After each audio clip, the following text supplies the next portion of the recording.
연휴 잘 보내고 계시죠? 저희 화요일에 이어서 오늘 공독포차에서는 극우 연대, 한국과 미국의 극우 연대에 대해서 좀 더 살펴보려고 하는데요. 자, 네. 주제를 들어가기 전에 일단 공독포차와 함께하는 분들 소개 먼저 해드리겠습니다. 공독포차와 함께하는 하이트진로 감사드리고요.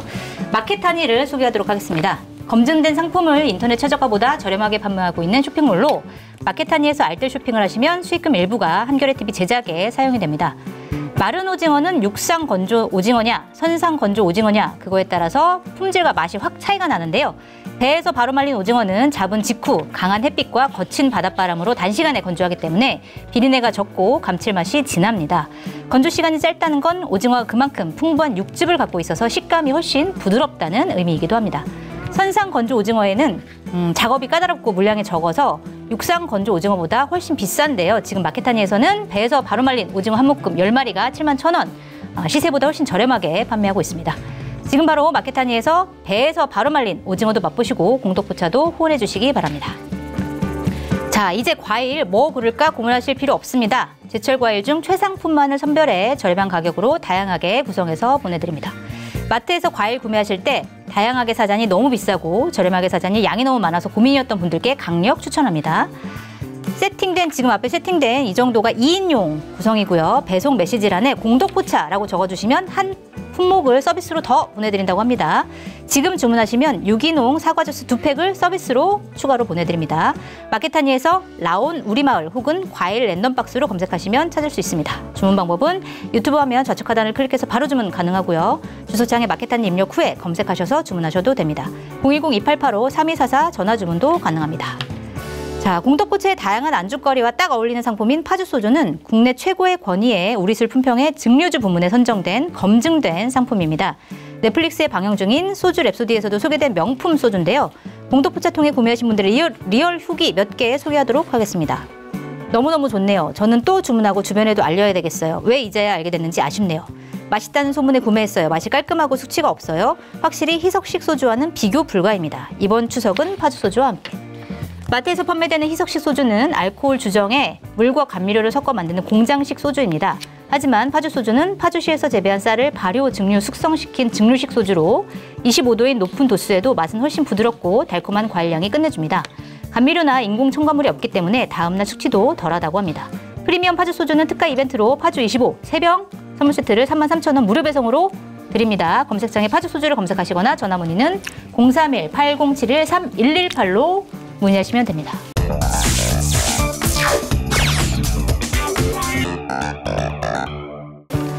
자, 우리 2부 새로 시작하니까 또 여기 계신 분들 소개 한 번 더 하고 시작하도록 하겠습니다. 김윤철 경희대 후마니타스 칼리지 교수님 나와 계십니다. 네, 반갑습니다. 우리 공독포차 시즌1의 원년 멤버 윤찰님이셨고요. 네. 그다음에 김성회 더불어민주당 의원님 나와 계십니다. 네, 안녕하세요. 일주일에 2번 출연하려니까 힘드네요. 힘드시죠? 네. 감사합니다. 두 번이나 출연해서. 네, 감사드리고. 자, 시즌2에 나오셨던 우리 김 작자님, 그 다음에 세 번째 시즌3에 나오고 아직까지도 출연하고 계시는 김준일 시사평론가님 나와 계십니다. 네, 안녕하세요. 김준일입니다. 얼천님. 네, 화장이 똑같죠? 옷도 똑같고 다 똑같은 이 테이블에서 시작을 해보도록 하겠습니다. 자, 지난 1부에서는 저희가 이제 뭐 극우란 무엇이냐, 한국의 극우화가 얼마나 진행됐냐, 유럽은 어떤 상황이냐 이거에 대해서 쭉 얘기를 나눴는데 이번에는 한국과 미국의 극우가 굉장히 끈끈하게 지금 연결되어 있는 것 같은데 이 현상에 대해서 좀 살펴볼 필요가 있을 것 같아요. 이 한미 극우 연대를 상징하는 결정적인 장면 두 가지가 있었죠. 먼저 첫 번째는 그러니까 트럼프 미국 대통령이 한미 정상회담 2시간 전에 이런 글을 SNS에 올렸습니다. 한국에서 숙청 혹은 혁명이 일어나고 있다. 그러니까 극우 세력의 주장을 그대로 한 얘기를 SNS에 올린 거, 이게 첫 번째 장면이었고, 두 번째 장면에서는 조지아주에서 한국의 노동자들을 그 쇠사슬을 묶어가지고 단속한 그 장면, 그게 결정적으로 두 가지 장면이 한미 극우 연대를 상징하는데, 특히 두 번째 노동자 단속 같은 경우에는 그 단속의 배후에 트럼프 지지 세력이죠. 마가 세력의 정치인이 이제 이거를 신고한 거다, 이런 이제 얘기가 나오면서 훨씬 더 뭐 심각한 상황이 아니냐, 이런 얘기가 나오고 있는데, 교수님 한번 여쭤보고 싶어요. 한미 극우 연대, 한미 극우 네트워크 어떻게 지금 진행 중인 상황인가요?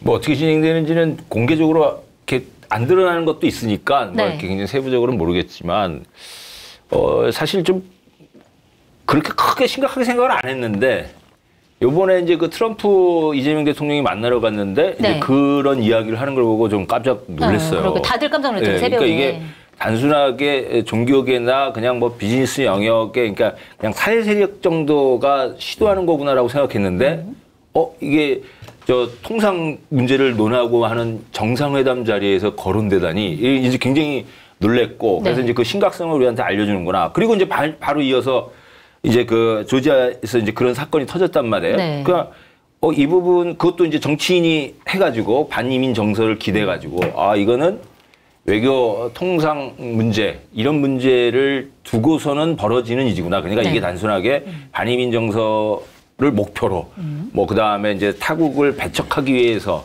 혹은 무역 압박을 하는 게 아니라 이 자체가 국가와 국가 간의 관계 부분에 영향을 미치고 있는 네. 외교 통상 정책의 한 레파토리로 사용되고 있구나. 그래서 상당히 심각하고 네. 그 부분을 노리고 지금 우리 이제 여러 가지 아까 이제 마가도 말씀하셨지만 뭐 한국의 이제 빌더 코리아라든지 이런 부분들과의 연계가 네. 아주 이제 뭐 와가지고 연설도 하고 얼마 전에 그렇죠. 저 그 암살당한 네. 컵 같은 찰리 경우도 컵 한국에 그렇죠. 와가지고 연설도 네. 하고 거기 연설한 데가 우리 집에서 멀지가 않더라고요. 그래요? 그래서 킨텍스? 네. 그래서 거기까지 왔었단 말이야. 그래서는 그렇게 굉장히 인적 네트워크도 점점점 강화되어 있고 조직적이고 체계적인 시도들을 하고 있구나라고 하는 네. 그런 부분을 이제 갖고 좀 심각하다라고 생각했죠. 네. 지금 보니까 지금 그 미국이랑 굉장히 열심히 이제 연대하고 있는 한국 극우 세력들이 뭐 빌더 코리아 아까 말씀하신 빌더 코리아, 트루스 포럼, K시팩 그러니까 예. 미국에 이제 시팩이 시팩, 있는데 예. 그거를 이제 한국 버전으로 해가지고 K시팩 이런 이제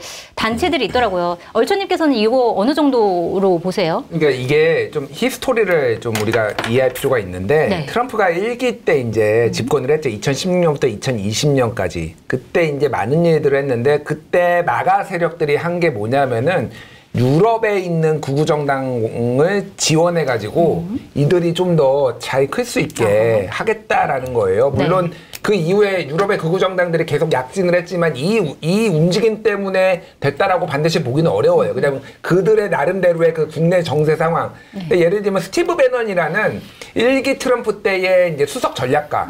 지금은 이제 그 팟캐스트나 유튜브로 굉장히 이제 유명한 사람이에요. 네. 근데 이 스티븐 배넌이 벨기에 브뤼셀의 더 무브먼트라는 이제 단체를 만들어 가지고 네. 이래서 소위 말하는 극우 정당들을 전체 의석수의 3분의 1을 만들겠다 이런 전략을 가지고 이제 2016년부터 이미 이게 진행돼 왔다는 거예요. 그러니까 유럽 소위 말하는 다니면서 막 이렇게 지원한 거예요? 그러니까 유럽 정당들도 극우들이 다 있잖아요. 나라마다. 네. 프랑스는 국민전선이 있고 독일은 독일을 위한 대안이 있고 뭐 이탈리아 형제들이 이탈리아에 있고 다 있단 말이에요. 근데 이들의 연대가 그렇다고 막 되게 뚜렷하지는 않았어요. 각자 자기 나라에서 하는 건데 네. 그러면서 아니 왜 비슷한 얘기를 하는데 왜 얘들이 연대를 안 해? 미국의 미국의 극우가 중심이 되겠다라고 이런 야망을 가지고 이제 하기 시작한 거예요. 그게 이제 동아시아까지 눈길을 돌리고 있다.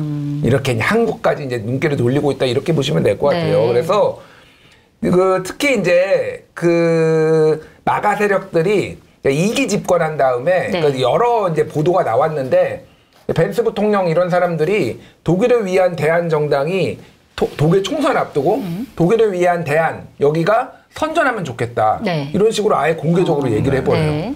네, 그런 식으로 아예 내정 간섭. 그래서 그러네요. 유럽에 그게 한두 번이 아니에요. 그러니까 막 모든 독일이 아니라 유럽 연합에 있는 극우 정당들을 하나씩 다 호명하면서 여기가 잘했으면 좋겠다라고 하고 네. 예를 들면은 그 브라질의 보우소나루 전 대통령이 있잖아요. 룰라가 지금 이겼고 보우소나루가 졌는데 보우소나루가 지자 쿠데타를 일으키려고 하다가 발각돼가지고 최근에 27년형 받았거든요. 네네. 27년 3개월 받았는데 지금 피부암 걸려서 뭐 보석해야 된다라고 해서 지금 만약 브라질 뒤집어졌는데 그 보우소나루가 부당한 정치적 대우를 받고 있다라고 하면서 관세를 50%를 때립니다. 브라질에. 네. 미국이. 물론 미국하고 지금 브라질하고 여러 가지로 안 좋은 점들이 있어요. 그럼에도 불구하고 내정 간섭을 한 거예요. 그러니까 왜 얘를 왜냐면은 보소나루는 브라질의 트럼프로 불렸거든요. 그러니까 이런 식으로 내정 간섭을 직접 서슴지 않은 거예요. 그러니까 윤석열이 이재명 대통령 만날 때 윤석열을 언급하지 않았지만은 사실상 그거를 시사하는 발언, 뭐 혁명이 일어나고 있다 지금 이런 얘기들이 나오고 우리나라 구구들이 지금 트왕상께서 트럼프 황상은 이제 네티즌 용어인데 트왕상께서 한국모함을 이끌고 윤석열을 구출하러 오실 거다라는 이런 망상들을 펼치는 이유가 실제 그런 식으로 정치에 지금 다 개입하고 있다 지금. 그러니까 이게 우습게 볼 일이 아니에요. 그러니까 이미 유럽 쪽은 어느 정도 됐다고 보는 거예요 지금. 이미 엄청 컸잖아요. 지금 1등 아니면 2등이에요 지금 구구 정당들이 다. 이제 한국이다. 타겟은 한국이다. 게다가 유럽하고 다르게 우리나라는 이 미국의 마가랑 굉장히 유사한 게 기독교 복음주의가 매우 강해요.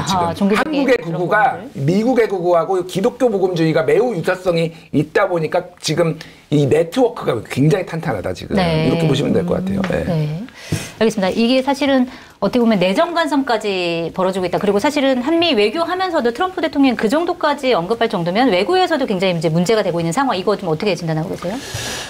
그러니까 그 아저씨의 유명한 대사, 니들은 내일만 보고 살지, 내일만 보고 사는 놈은 오늘만 보고 사는 놈한테 죽는다. 니들은 내 손에 죽어, 난 오늘만 보고 살아. 뭐 이런 얘기를 하는 게 생각이 나실 텐데, 이게 아저씨가 트럼프인 거죠. 뭔가 매치는 잘 안 되지만 어쨌든. 외모로 매치하려고 하지 마시고. 이걸로 이렇게 밀어야 돼. 그러니까 기본은, 그러니까 지금 현실 정치에서는 이제 사회학적으로도 규명되어야 하긴 하는데 저는 소셜 네트워크의 무분별한 발달을 포함한 여러 가지 이유들이 있다고 생각하는데 즉자적으로 반응하고 오늘만 사는 정치인들이 점점 더 득세를 하고 있습니다. 제가 예전에 공동포차에 나왔을 때 윤석열은 최악의 시작일 거라고 말씀드렸던 적이 있거든요. 그러니까 이제 윤석열 대통령을 보고 이걸 뭐 예를 들어서 극복하고 나면 더 나아지지 않겠느냐라고 하지만 지금 국민의힘의 사정을 보십시오. 윤석열이라는 사람을 끌어내렸는데 그럼 이제 우리 반성합시다. 새롭게 거듭납시다 하는 게 아니라 전광훈하고 손잡은 김문수 씨가 대통령 후보가 되고 이번엔 또 전환기랑 손잡은 누구였죠? 장동혁 대표가 되고 막 이렇게 되잖아요. 점점 더 상황이 나빠지는 거예요. 근데 우리는 이제 자꾸 인물에 포커스를 하는 거죠. 그러니까 미국이 이렇게 된 건 트럼프 때문이야라는 것은 잘못된 분석입니다. 미국 사람들이 트럼프를 원하고 있다는 현실을 우리가 인정을 해야 돼요. 그리고 그가 사는 오늘만 사는 방식을 선호한다는 거예요. 그러니까 한미 동맹의 70년의 역사, 뭐 50년의 역사가 있는데 좀 잘해봅시다.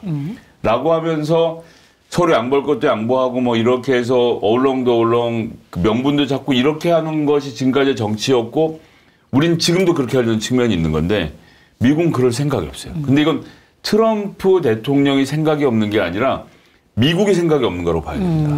그러니까 이런 일은 앞으로도 계속 벌어질 거예요. 3년만 견디면 되라는 문제로 넘어갈 수가 없을 거라고 봅니다. 그래서 이 극우 정치인들 등장도 마찬가지고 외교 문제에서도 그렇고 저들이 지금 오늘의 이익만 노려서 야 내가 한국에서 3,500만 원 가져왔잖아. 내가 잘했지. 야 이 돈 갖고 우리 한번 신나게 쓰자. 라고 그 돈을 뭐 갈취해 간다고 치고 안 주겠지만 쓰고 나잖아요. 그럼 한국과 사이가 나빠지겠죠. 알 바 없는 거예요.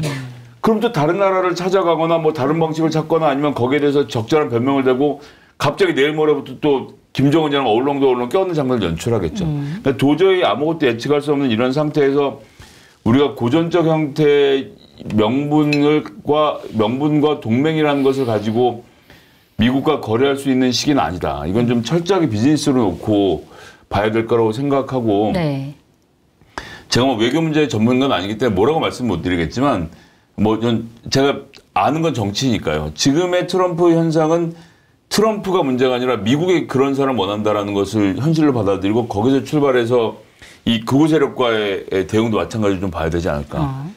이렇게 끝날 것 같지는 않습니다. 근데 딱 한마디만 더 하면 근데 우리 김준일 얼천님께서 잘 설명해 주셨습니다만 보수 기독교계를 중심으로 해서 이게 지금 교류가 활발한 거잖아요. 근데 우리나라 기독교인의 숫자가 점점 더 줄어들잖아요. 그런가요? 저도 뭐 기독교인 중에 한 사람이긴 한데 숫자가 자꾸 줄어드는데 특히 대형교회를 중심으로는 이게 확산이 안 되고 자꾸 안으로 사그러들고 있어요. 그러니까 줄어드니까 이 줄어드는 교세를 견딜 수 없어서 이런 방식을 찾고 있는 건데 예전에 교회가 갖고 있던 사회적 영향력을 지금은 예전만큼 발휘 못하는 측면도 있기 때문에 우리가 이걸 막 잘 대응하도록 방법을 찾을 수 있다고 저는 생각합니다. 그 종교 얘기 더 해봐야 될 것 같은데 일단 이제 찰리 커크 암살 당했는데 이게 청년 기독교 우파 어쨌든 거기에 종교가 붙습니다. 그러니까 어쨌든 암살당하기 직전 6일 전에 아까도 얘기했던 고향 킨텍스에서 열린 빌드업 코리아 행사에 이제 참여를 해서 이제 특검이 교회에 수사를 하고 있는 거에서 교회 탄압이다 이렇게 얘기를 하고 한국 정부가 계속 이런 식으로 행동을 하면 미국이 옳은 일을 위해 나서서 싸울 것이다 이렇게 해서 굉장히 이제 환호를 받았던 장면이 있었는데 자 그런데 이제 이 찰리 커크 추모식 미국에서 열린 추모식을 보니까 뭐 트럼프 대통령 참석하고 그날 각 그 정부 굉장히 중요한 사람들 다 참석하고 이게 근데 추모식인데 마치 그 뭐 교회 부흥회처럼 이게 그 종교 행사인지 아니면 추모식인지 알 수 없다 이런 이제 분석이 나오면서 어떻게 보면 정교 일치의 상징적인 장면을 보여준 거 아니냐 뭐 이런 또 분석이 나오기도 했어요. 얼천님 보시기에 이 장면 좀 어떻게 보셨어요?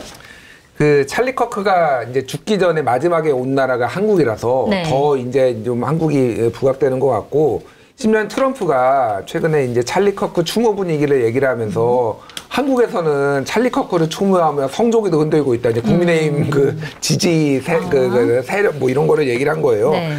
전체적으로 이제 이 굉장히 동조화가 저는 빠르게 되고 있다라고 봐요.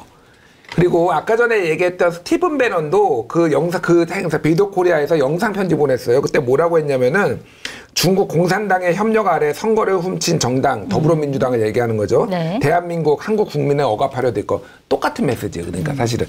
그래서 이들의 뭐 여기서 뭐 우리가 많이 나왔던 뭐 고든 창이니 뭐 스탄이니 뭐 이런 사람들의 전체적인 인식은 뭐냐면 부정선거 음모론을 가지고 지금 이게 대한민국 더불어민주당이 중국과 손을 잡고 선거를 이겼다라는 얘기들을 한국 구구가 얘기했던 거를 거의 그대로 얘기를 하고 있고 사실은 이 선후 관계가 어디가 먼저인지 모르겠으나 부정선거 음모론은 원래 트럼프도 얘기를 했었거든요. 그러니까 근데 본인이 이기니까 얘기를 안 해요. 차이가 있다면 윤석열은 본인이 이긴 선거에서도 부정선거가 있었다고 얘기를 할 뿐이에요. 그러니까 더 이길 수 있었는데 네, 더 이길 수 있었는데 0.78밖에 못 이겼다 뭐 이런 주장을 이제 하는 건데 그러니까 이게 우리나라 극우에서 사실은 이 메시지들을 더 강하게 와서 이게 최근에는 왜냐하면은 부정선거 얘기가 미국에서 별로 안 나왔었거든요. 왜냐면 트럼프가 집권했잖아요. 어쨌든. 그러니까 그러네요. 트럼프는 영리한 사람이라서 부정선거 얘기를 더 이상 할 필요가 없으면 안 해버리는 거예요. 그런데 이 얘기가 미국에서 나오기 시작한 거는 사실 한국의 영향이 크다.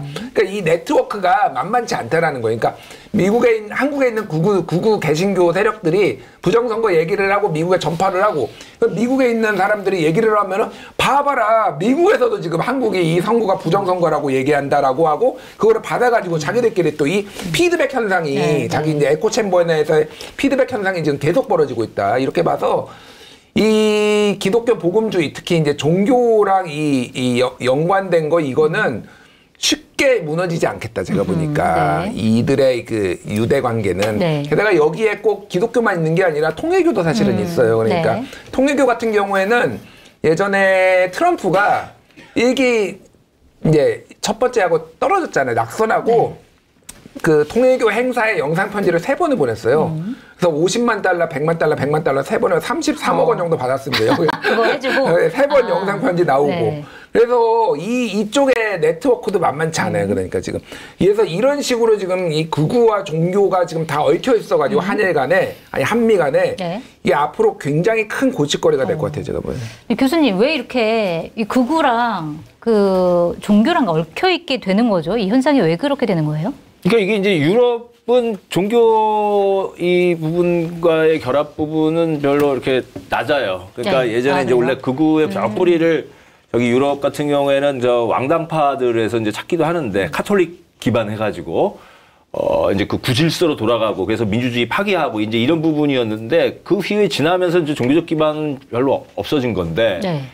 근데 이제 미국 같은 경우에는 이게 이제 사실은 그때는 이제 네오콘이라 그랬죠. 신보수 레이건 이제 대통령이 등장할 때, 레이건 정권이 등장할 때 그 기반 중에 하나가 이제 기독교였습니다. 그러니까 그때는 또 이제 왜 그러냐면 미국이 60년대 거쳐서 70년대 오면서 워낙 이제 신자파들, 이게 이제 진보의 바람이 세고, 네. 뭐 이런 부분에 저항해야 된다라고 하는 이제 기독교적 부흥 운동이 있었던 거거든요. 이제 여기가 자기 정치적 대표를 만들어야 된다는 게 레이건하고 결합을 했었던 거예요. 그러니까 미국의 그 극우 정치의 뿌리로서의 기독교는 원래 처음부터 시작이 그렇게 됐고, 네. 뭐 건국으로 올라가면 원래 그 정치 자체를 잡고 있었던 게 또 이제 기독교 세력이니까. 그 부분이 하나 있고 이제 이 종교의 리추얼 제례라든지 사람들을 조직하고 이걸 부응하고 하는 이런 이제 방식 자체가 사실은 이제 미국에서는 교회가 거의 그 아주 밀착되어 있는 게 아니라 사실은 그 교회 자체가 그걸 담당하고 있었던 거죠. 그러니까 네. 뭐 미국에 우리 총기 문제 자꾸 이야기 나옵니다만 그 총기 규제가 어려운 것도 하나가 이것도 기독교가 지키고 있는 거예요. 왜냐하면 예전엔 교회 들어갈 때 총 없으면 못 들어갈 정도였단 말이에요. 예배. 네. 그리고 그 타운을 지으면은 이게 저 종탑 있잖아요. 이 종탑이 요새예요, 요새. 그러니까 마을을 지키는 요새였단 말이에요. 그래서 총과 요새가 교회라고 하는 것은 단순하게 종교적인 부분이 아니라 정치적이고 공동체를 지키는 하나의 이 시스템이었던 거죠. 네. 이 부분이 이제 미국에 워낙 장착되어 있는 거고 그것이 이제 미국도 이제 그 신자파나 이런 진보화되면서 그런 게 약화됐다가 80년대 들어오면서부터 강화되어 왔던 뿌리. 네.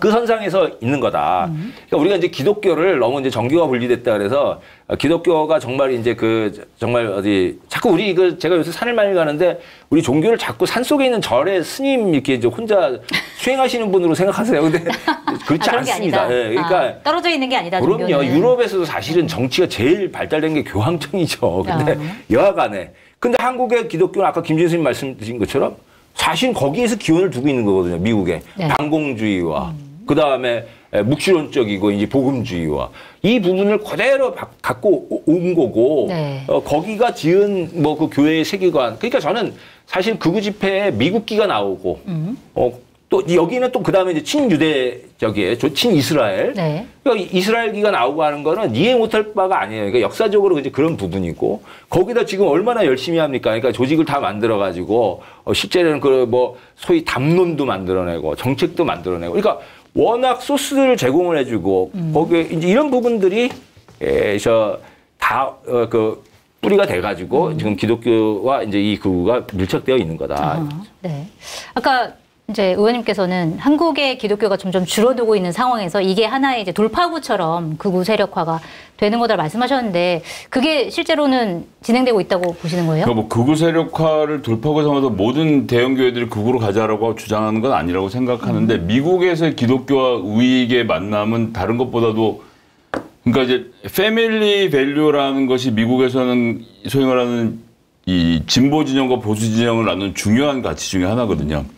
패밀리를 있는 그대로 지킬 것이냐. 남자랑 여자랑 결혼해서 애를 낳은 다음에 애들이 커서 아빠 손을 잡고 딸이 가서 한 다음에 또 애를 낳고 이런 가정이 있는가 하면 네. 소위 말하는 시빌 유니언이라고 해서 남자랑 살기도 하고 남자랑 여자랑 살기도 하고 프랑스 같은 경우는 심지어 그 세제 혜택을 80 먹은 할아버지하고 할머니하고 20 먹은 청년이 같이 시빌 유니언을 구성하면 그 안에서 동거하는 세제 혜택을 주잖아요. 네. 그러니까 예전에는 재생산을 전제로만 했었던 건데 이제 그런 게 다 깨져 있는 프랑스의 경우가 있는데 이제 미국이 소위 말한 가족의 가치를 놓고 지난 20년 동안 대규모 전쟁을 벌였던 거고 거기에서 좌파가 어느 정도 승리를 했던 거고 네. 그러니까 이제 동성 결혼 합법화부터 시작해서 이런 논쟁에 밀려있던 우익들이 교회를 중심으로 다시 뭉치는 거죠. 그래도 남자랑 여자랑 살아야 되지 않겠냐. 뭐 이제 최근에 생긴 여러 가지 부작용들이 있잖아요. 뭐 독일에 최근에 보면 굉장히 여성을 혐오한 어떤 남성 운동가가 네. 징역을 살게 됐는데 수염을 기르고 화장을 한 다음에 난 아무래도 여자인 것 같으니까 여자 교도소 보내줘. 네. 라고 하면 지금 독일 현행 법상은 보낼 수밖에 없거든요. 제가 보기엔 조롱인데 네. 어쨌든 이런 백래시가 일어나면서 미국 교회들이 보수를 중심으로 해서 패밀리 밸류를 지키자라고 뭉쳐서 가는 것이 있는 거고 네.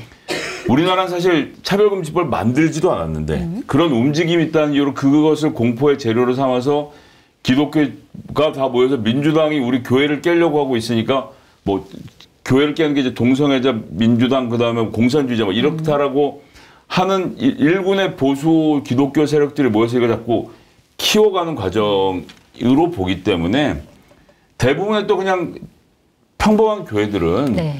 그냥 또 이것과 상관없이 평범한 활동을 하고 있는 거고 다만 동원력도 좋고 이 말씀도 잘하시는 뭐 전광호 목사라든지 또 뭐 소년보 목사라든지 이런 분들이 한 1, 2만 명씩 끌고 확 나와버리니까 이게 굉장히 커 보이는 효과를 네. 그래서 거기 앉아서 예배 드린다고 하는 분들이 정말 다 기독교인일까 저는 그러니까 그 광화문의 길거리에서요 그런 사람들이 리더십을 차지하고 있는 문제라고 보기 때문에 네.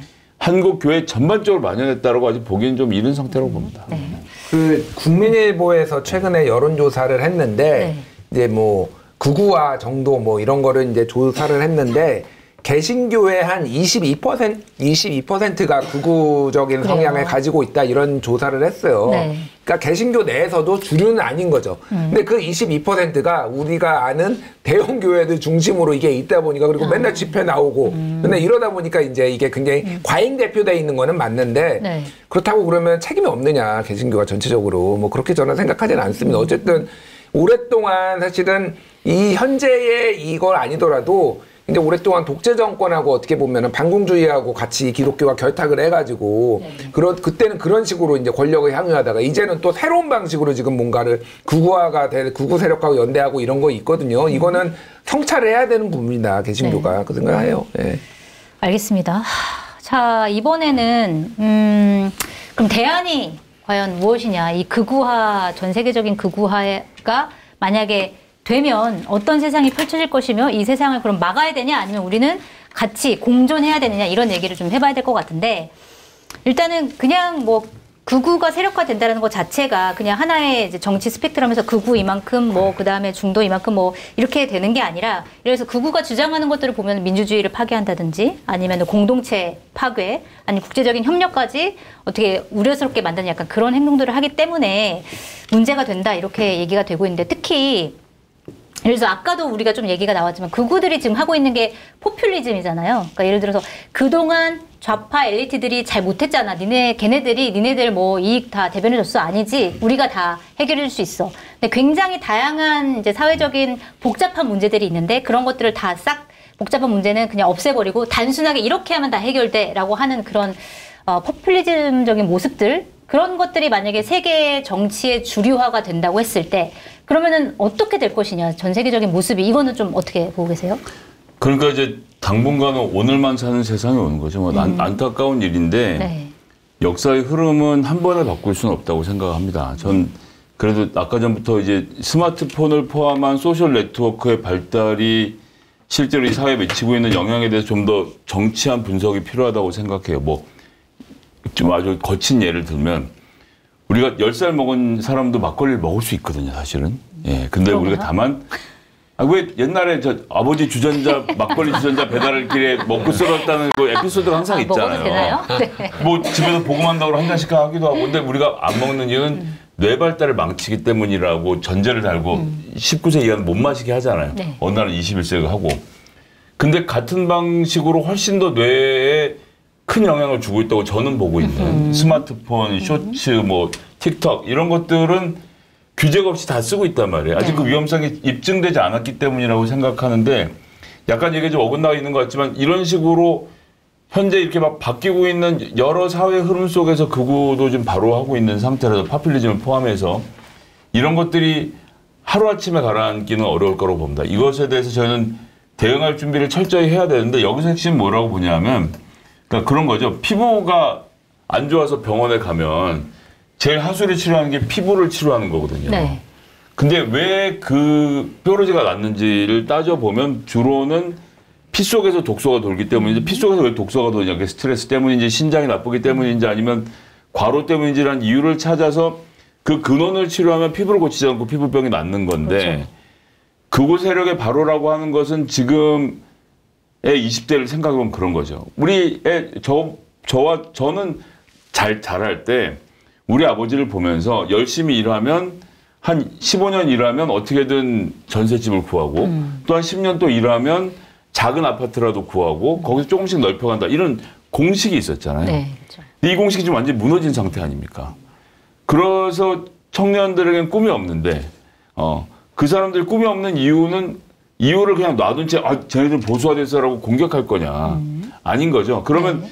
이런 상태에서 다시 청년들에게 이 사회를 살아갈 만한 희망을 어떻게 만들어줄 것인가 정치가 노력을 해서 같이 살도록 노력을 하는 것이 극우 세력의 숫자를 줄이는 길이라고 생각하고 네.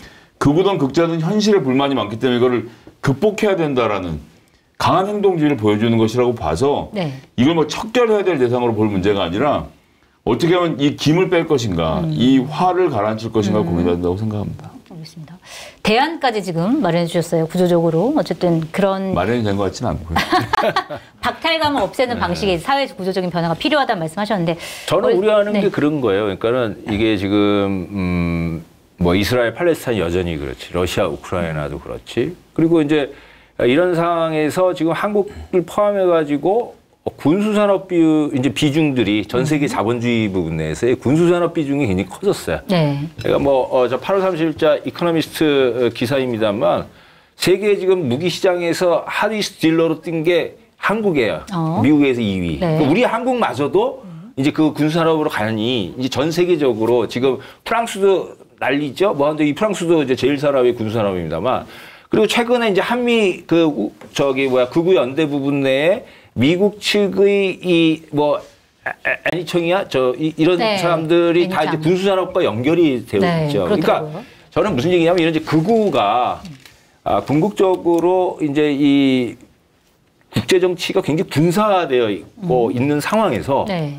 이게 굉장히 그게 국지전적 방식으로 나타나든 아니면은 굉장히 좀 더 큰 대규모의 세계대전으로 가든 전쟁으로 이어질 그 우려. 이제 그 무역 갈등이나 이런 등등은 다 그 하나의 예비 단계로 갈 수 있는 요소들이다. 네. 그래서 네. 저는 이제 이런 부분들이 가장 우려스러운 거다. 그러니까 분노를 표출하고 결국 외부의 적을 자꾸 찾잖아요. 네. 이제 이런 부분들이 그런 이제 그 굉장히 전쟁과 같은 이제 비극의 부분으로 이어질 그런 우려 부분들이 네. 이제 있다. 이게 이제 계속 이렇게 가가지고 네. 오늘만 살자 그러면 싸우다 보면 이제 그런 우려가 있다라는 게 가장 큰 거고요. 그래서 저는 그런 의미에서 지금의 그런 이제 그 국제정치 질서의 군사와 같은 부분들에 우리가 굉장히 관심을 많이 가져야 되고 여기에서 이제 그 극우파들의 그런 배타적이고 혐오적이고 이제 타자들 특히 그 인종이라든지 이민 문제라든지 이런 거에 대한 이런 걸 굉장히 유심히 봐야 된다. 그냥 이게 국익 보호가 아니라 결국 국익을 훼손하는 거라고 하는 네. 이제 이런 차원에서 봐야 되는 거 아닌가 생각이 들어요. 네. 전쟁 얘기하니까 갑자기 굉장히 무서워지네요. 어떻게 보세요, 교수님? 그러니까 이게 극우가 우리가 지난 시간에도 얘기했지만은 뭐를 극우로 볼 것인가에 대해서 굉장히 다양한 정의가 있기 때문에 이제 이거를 좀 가르마를 좀 저는 타줄 필요가 있다라고 봐요. 예를 들면 이제 안티 페미니즘에 반대하는 것은 이제 극우로 볼 것인가 아닌가. 네. 뭐 이제 그거를 안티 페미니즘을 극우로 보면은 이제 이준석도 극우인 거죠. 이준석을 비롯한 예를 들면은 뭐 2030 남성 중에서 페미니즘의 극렬한 근데 이거를 이제 하나의 본인들의 불만의 표출로 본다면은 네. 이거를 반드시 극우로 규정할 수 있을 것인가. 그러니까 뭐 이를테면은 이런 전체적으로의 보수화 그리고 일부 경향의 극우와 이 일반 국민들을 얘기하는 거예요. 네. 여기에서 이거는 막을 수가 없다 제가 보기에는. 우리나라만 그거를 역행하는 거는 불가능하다. 왜냐하면 네. 전 세계가 다 그렇게 가고 있고 네. 이거의 기본 원인은 의원님이 말씀하셨지만은 이 소득 격차에 이게 좀 격차가 더 벌어지는 거가 기본 원인인 것 같아요. 그러니까 옛날에 70년대 미국에 이렇게 중산층이 두껍고 막 이런 시대 다 끝났잖아요. 그러니까 지금 전 세계가 그렇게 돼가고 있는 거를 할 방법이 없고 그런 분노를 투사하기 위해서 뭔가를 원인을 이제 찾는 이런 것들이 지금 광범위하게 진행되고 있으니 그거를 극우라고 규정하기 시작하면은 예를 들면 다양한 것들이 있겠죠. 그런 걸 극우라고 시작하면은 이거는 거의 내전 상황 될 것 같고요. 네. 원칙을 저는 세워야 된다. 어떤 그러니까 원칙은 그거예요. 그러니까 예를 들면은 의회주의와 민주주의를 부정하는 거. 네. 이거에 대해서는 타협을 하면 안 되겠죠. 그러니까 극우와 공존을 할 수 있을 것인가 없을 것인가 요즘 뭐 이렇게 뭐 기고도 칼럼도 나오고 그러는데 그렇죠. 네. 기본적으로 저는 우리가 공유할 수 있는 최소한의 가치에 대해서 부정하는 것들, 뭐 그게 뭐가 될지는 모르겠으나 저는 이제 민주주의와 뭐 이러면 선거제도라든지 이런 것들이에요. 이런 것들을 부정하는 사람은 극우로 배척. 나머지는 이거를 그런 나랑 다르다라고 해서 이거를 극우와 딱지를 붙이면 안 된다. 이거는 어쨌든 같이 가야 되는 부분이다. 저는 이렇게 봐요. 그러니까 이거를 좀 정교하게 분리하는 작업들이 있어야 되지 않을까. 다 싸잡아서 극우와 이렇게 하기에는 좀 위험하다. 너무 그러면요. 극우가 커져요. 그러네요. 예, 네. 그런 부분 이제 위험성이 있어요. 예. 뭔가 상대적인 박탈감 때문에 불만을 가지고 있는 세력들이 분명히 있을 텐데 그런 세력들은 그런 상대적인 박탈감을 없애주는 방식으로 좀 어떻게 보면 극우적인 모습들을 없애줄 필요가 있는 거고, 다만 이제 민주주의를 파괴하거나 아예 이제 뭐 의회주의를 아까 말씀하신 것처럼 인정하지 않는 부분에 대해서는 이제 확실히 이제 단절할 필요가 있다 이런 말씀해 주셨는데, 교수님은 좀 그 대안이 뭐라고 보세요? 아까 뭐 전쟁 얘기도 하셨는데 네, 사실은 한국 뭐 예를 들어서 우리나라 정부 입장으로 좀 좁혀서 본다고 하면 사회 구조적인 문제 분명히 있는데, 그러면은 이 극우 세력들을 어떤 방식으로 예를 들어서 조정을 하고 뭐 다뤄야 되는지 어떻게 좀 보고 계세요? 두 가지인 것 같아요. 하나는 이제 그 극우화를 조장하면서 이익을 보는 사람들이 있잖아요. 뭐 네. 극우 유튜버부터 시작을 해가지고 또 아까 이야기했던 한미 그 극우연대에서 이런 이제 그 군수산업이라든지부터 이제 이제 연결되어진 이제 이런 시장 세력들. 이런 세력들에 대한 제어를 우리가 해야 된다. 그러니까 여전히 지금 이제 그 10이잖아요. 뭐 유튜브로 언론으로 볼 거냐, 규제할 수 있느냐 아니냐 등등이 있는데 네. 이거는 뭐 그냥 그렇게 좁게 볼 문제가 아니라, 그러니까 이제 좀 그 사회적인 약속의 복원이 중요하다. 그러니까 지금 뭐 개헌 논의도 있습니다만 이 개헌이라는 것 자체가 이제 사회적 약속을 하잖아요. 야, 이거는 우리는 이제 이 부분이 아닌 것은 안 돼. 이거는 정말 우리 이제 그 민주적 규범을 어떻게 약속을 할 건가라고 하는 것을 이제 좀 자리 잡아야 되고, 거기에서 이제 그렇게 분탕질해 가지고 이득을 보고 있는 사람들에 대한 이런 부분들은 분명히 책임을 묻는 방향도 저는 해야 된다고 생각을 해요. 네. 그리고 다음 하나는 그러면 이제 그걸 누가 하냐, 결국 정치권이 해야 되는데 이제 정치 리더십이 굉장히 중요하죠. 그러니까 네.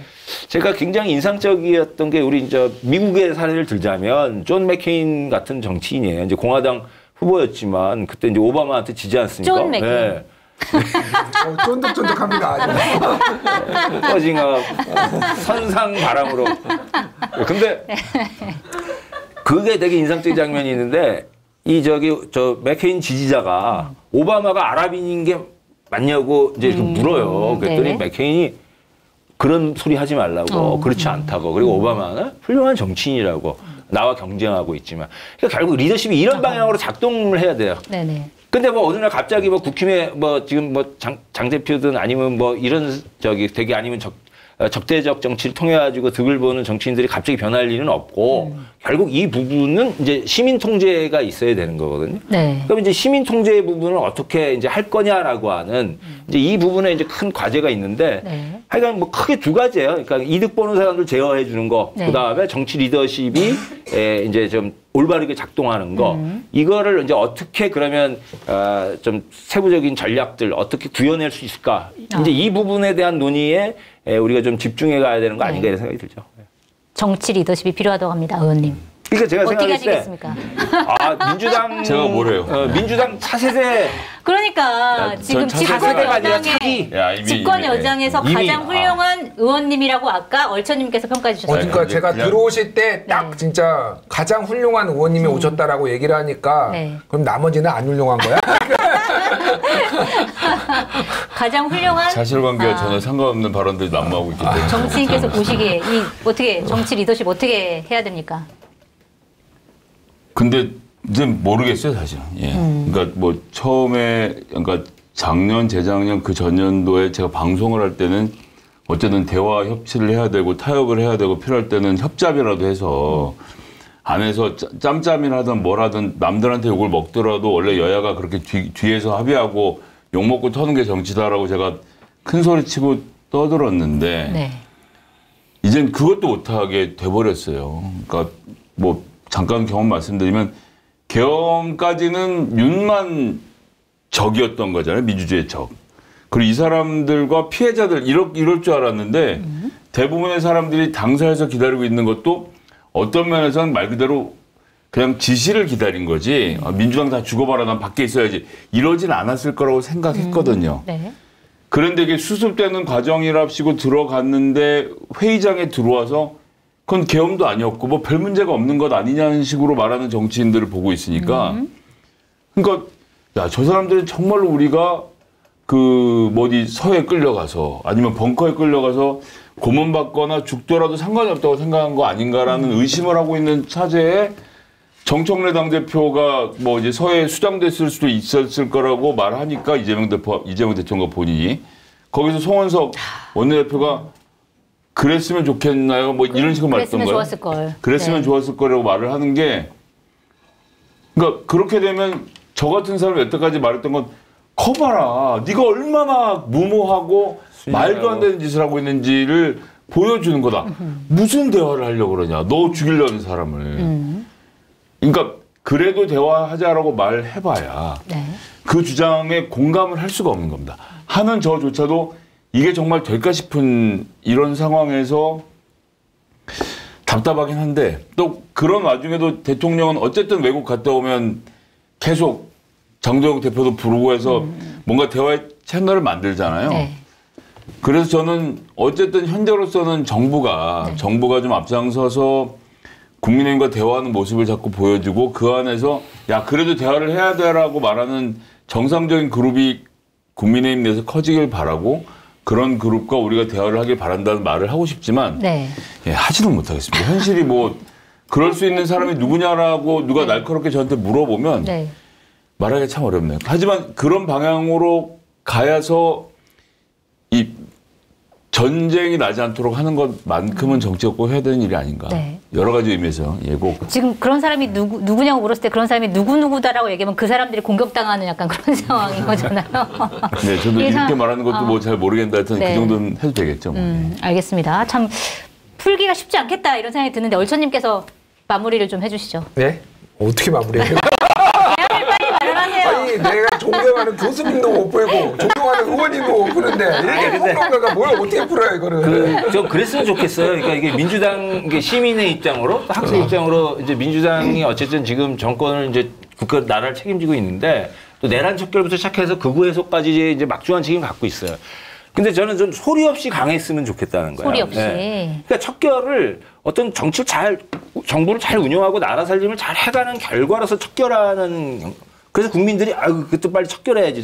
잘하자고 그러는데 방해를 하는 거네 그들이 이런 경로로 가게끔 보여줘야 된다. 네. 그래서 저는 이제 물론 뭐 이렇게 술이 과하게 되고 그러면 가끔은 어떤 얘기까지 하냐면 제가 닌자론도 얘기해요. 닌자론? 네. 네. 닌자처럼 움직여라. 소리 없이 조용히. 아. 근데 그냥 위험한 말인 것 같습니다, 척결 교수님. 위험해서 네. 아까 제가 할까 말까 고민하다가 한잔 하시고 뭐 네. 죽이는 것까지는 아니지만 어쨌든 행동을 네. 닌자처럼 해라. 근데 조용히. 추석 때 우리 또 영화도 봐야 되니까 닌자 영화 괜찮아요. 그래가지고 네, 그거 보면서 현명함을 우리가 같이 공유할 수 있어요. 네. 근데 이거는 척결 자체를 그냥 목표로 놔두고 너무 시끄럽게 가는 거 아니냐라는 네. 거예요. 그래서 팔을 물고 있죠. 네. 척결하겠습니다. 그러니까 닌자는커녕 지금 나팔을 불면서 하고 있다. 그런 부분들 중요한 지적이었습니다. 얼천님. 예, 쉽지 않은 것 같아요. 여러모로 그러니까 아까 말씀드렸지만 극우와 전 세계 극우화를 피할 방법은 저는 없다고 보고요. 여기에서 정당들 간에 그러면 어떻게 할 것인가 이게 유럽 같은 경우에는 극우 정당하고 손잡지 않는다라는 원칙 같은 게 있거든요. 예를 들면은 막 극우 정당에 뭐 마린 르펜이나 막 1등으로 올라오면은 나머지가 다 합쳐가지고 얘를 떨어뜨리고 막 이게 오랫동안 프랑스나 독일이나 작동해 왔는데 그러니까 상종 안 하겠다는 거죠. 쉽게 얘기하면은 그게 막 근데 무너지고 있어요. 지금 워낙 이제 1, 2위 막 하고 있다 보니까 그런데 한국은 사실상 양당제인데 상종 안 할 수가 없는 거예요. 그러니까 이게 네. 국민의힘이 극우화된다라고 해서 그래서 이런 전략적으로 좀 해야 될 것 같아요. 그러니까 그렇다고 다 극우화라고 해서 얘기를 안 할 수도 없는 거고 그 내부에서 그러면 어떻게 이렇게 분화가 되는지를 민주당 같은 좀 앞으로 저는 민주당이 계속 의회에서는 최소한 굉장히 오랫동안 다수당이 될 가능성이 높다고 한 2, 30년은 그럴 가능성이 높다. 네. 그렇게 뭐 인구 구조나 뭐 이렇게 전체적으로 봤을 때 그런 생각을 하는데 어쨌든 민주당이 좀 이 의회 대한민국의 정치를 주도하는 상황에서 그런 것들을 너무 상대방을 악마화하거나 배제할 필요도 없고 또 좀 이 정치를 보관하는데 노력을 좀 해줘야 되지 않나 쉽지 않다라고 말씀하셨지만 네. 결국은 민주당이 책임을 져야 그러니까 책임감 있게 제가 인 건 책임감 있게 가야 될 것 같아요. 예. 맞습니다. 집권 여당인 민주당의 어깨가 굉장히 무겁다 이런 생각을 하면서 오늘 방송 마무리를 하도록 하겠습니다. 굉장히 1, 2부 나눠서 극우 화에 대한 얘기들을 나눠봤는데 참 쉽지 않다라는 생각이 들어요. 그리고 추석 때니까 많은 분들이 친척들이 모여가지고 정치 얘기 많이 하잖아요. 그랬을 때 나랑 생각이 다른 사람들을 대할 때 어떤 방식으로 대할 것이냐에 대한 것도 되게 화두인 것 같은데 오늘 말씀들을 딱 들어보니까 뭔가 기준이 생기는 것 같아요. 친척들을 만나서 누가 막 무슨 얘기를 해 나랑 다른 얘기를 해 그랬을 때 이 사람이 민주주의에 대해서 부정하느냐 의회주의에서 부정하느냐 그러면 이제 얘기를 할 필요가 없는 것 같고 그게 아니다라고 하면 이제 공존하는 방안을 좀 마련하는 방식으로 얘기를 하면 어떨까 이런 생각을 하면서 공독포차 추석 특집 방송 마무리하도록 하겠습니다. 저희 공독포차 매주 화수목밤 9시에 방송하는 거 아시죠? 저희는 다음 주 화요일 밤 9시에 찾아뵙도록 하겠습니다. 감사합니다. 고생하셨어요. 고생하셨습니다.